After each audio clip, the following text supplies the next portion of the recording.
What's up, guys? Working on my project in here, soldering some circuit boards. Turned on the TV. I usually just go right to YouTube.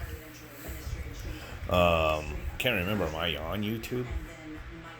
No, I'm on Channel 5. Anyway, the vice presidential debate was on. Man, I have a hard time listening to that shit while I was doing this. This is just so ridiculous. Just to listen to that. Kamala Harris, just lying her ass off. Everybody who isn't stupid knows that Trump, time and time damn time again, has said, not just now, but in times past, that he just absolutely does not support white supremacists. I don't know why the debate over Trump, they had to just hammer him with it, ask a loaded question, tie in militias with it, which has nothing to do with any of that stuff. And militias are protected by the U.S. Constitution, you dumb assholes. But, and then she brings it up again, and then, just like with the last one, it's when don't open the door, close the door, we're videoing. Sorry for the interruption. Just like they did, like Biden was allowed to do a retort to what Trump said, but whenever Trump wanted to retort to what Biden said or claimed, they're like, oh, moving on to the next topic. Well, they did that again tonight. They would loaded questions and everything, and then Pence wanted to offer a retort to it, defend their name. Oh no, we got to move on to the next topic. But then when Pence was asked a question or he mentioned something, they said, "Oh, Kamala, you want to, answer that or whatever?" It just gave her the opportunity, so it's all so loaded. But anyway, I don't want to get caught up on that. I just had to rant for a second because I was in here for about an hour or so working on this. So, I think I put a post out about working on this, and this is the only thing about breadboard, but it's good to do breadboard because if I do design a circuit board that's then etched, then I make a mistake, then it's like totally wasted. I pay a company to make it. So sometimes breadboards could come out pretty decent. The first generation here, even though this was working, did not. So 2 pieces here, it's ugly. So after you kind of solder it and unsolder it, resolder it a couple times, it's ugly. So I kind of redid it. It looks a lot better. This is the main processor right here going out to the LCD. LCD here doesn't even need to be plugged in, but it's just I use it for diagnosing. And here's the chip. Got the optical isolator in. I'm using one of those what do you call it? Those solar kind of ones. It's that's a photo transistor kind, but the other kind that was a photovoltaic. Oh, it's probably this one right here. Photovoltaic type processor there, or optical isolator. So I put, basically, my current into the LED, and then the light inside generates a voltage on a photovoltaic element inside. Makes up to 5 volts that goes in there. So that's my duty cycle right now. And my reference is just this other pot right here. So I'm using 2 analog inputs. So it's real sensitive though using that photovoltaic, and I have to barely touch my potentiometer here to get it to change. So you see 5 volts is 255, 0 volts is 0, and then I have a small little range on my pot that gets it to, vary within that. So as you can see is right there. Bring it back down. It's real touchy. But that's just how those pots are. I'm trying to touch it and it's all hanging here loose. When it's in the circuit, it'll be fine.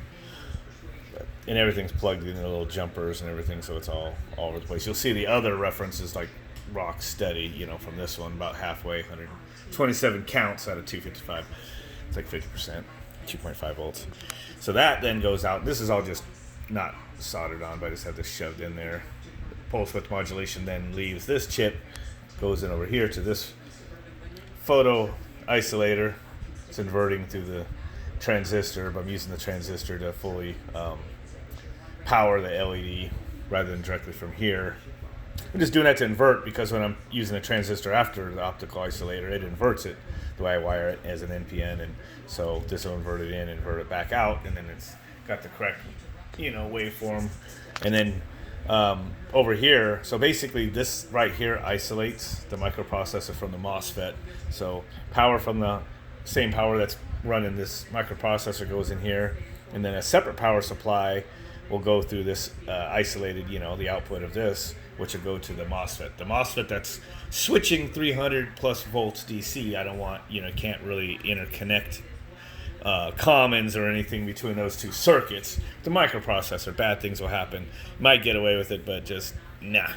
So separate power supply also feeding into this one, which is the 300 volts. This is it'll be a voltage divider just going down, feeding the input LED, which does give me some variance, coming out there, which might have to add another pot or whatever. Trim pot coming out of that voltage regulator, so I can adjust it just right. But once I get it hooked up, this should regulate pretty good. So, probably another way to do this with just an actual dedicated pulse width modulated chip, but I could do it with a microprocessor. So I just got to, now that it's all soldered together, I just have to reprogram it when I get a chance just to actually do the regulation function. Right now I just have my pot being sampled as an analog input, 0 to 5 volts, and just making a 0 to 100% duty cycle for right now.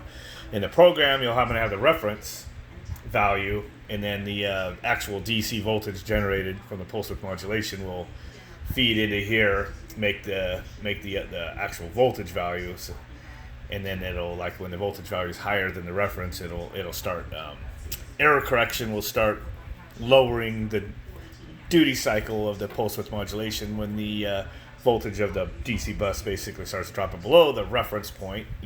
Then if the error correction will make it start adding pulse width modulation. And these chips, even these $2 chips, they could do like 10,000 instructions per second. So even with me adding a pause in there and everything of some milliseconds, which I usually do, slow it down, it will have no problem, regulating. So I'll find out what happens. I'll probably set it up later this week on a lower scale with this 24 volts. That rectifies up to about 30-something volts DC. I'll probably feed it, hook up that MOSFET and everything. So I still want to I'd still like to have another area now for doing these projects. This is just getting too hectic.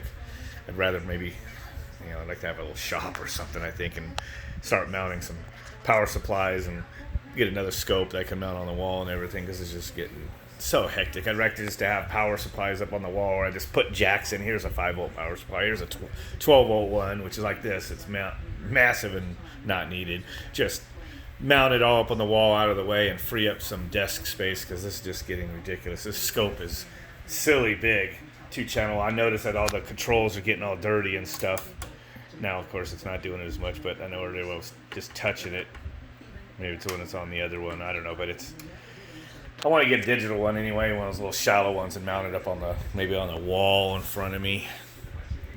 Scope, power supplies, voltmeters, just have it all mounted instead of laying it on the desk, and just like maybe pull out some cables just to make my connections. I got one of these days will be my dream. But anyway, I still need to get this project done, and I'm working on it, trying to get it done. But anyway, probably better quit now, especially after I had to listen to that bullshit right there, man. Oh man, if anybody votes for Biden, Kamala, man, you got your head up your ass.